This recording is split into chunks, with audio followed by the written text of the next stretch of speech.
नमस्तुभ्यं श्री शिवाय नमस्तुभ्यं नमामि शम्भुं पुरुषं पुराणं नमामि शैवव्यं पारपारं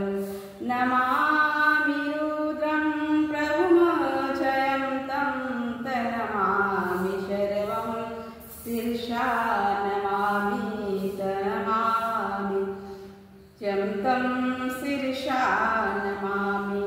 नमामि देवं परं वयं तं उमापतिलोकगुरुं नमामि नमामि दारिद्र्यविदारणं तं नमामि योगाहरं नमामि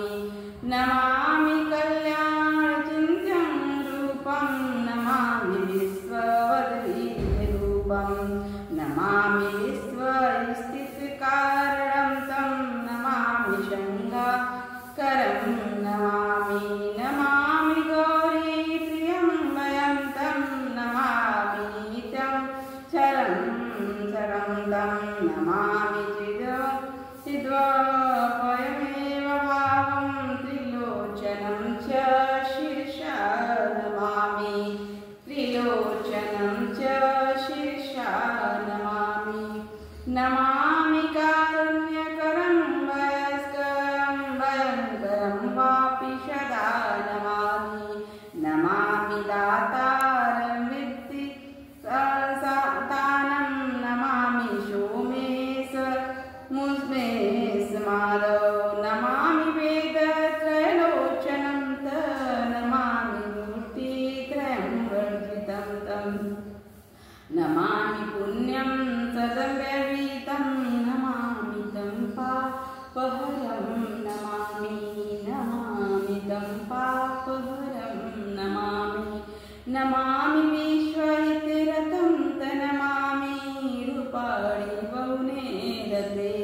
यो विश्वभोक्ता सदसत्प्रणेता नमामि तं विश्वपतिं नमामि यज्ञस्वरं सम्प्रतिव्यङ्कयं तथागति लोकसदाशिवयम् अथारधितो यश्च ददाति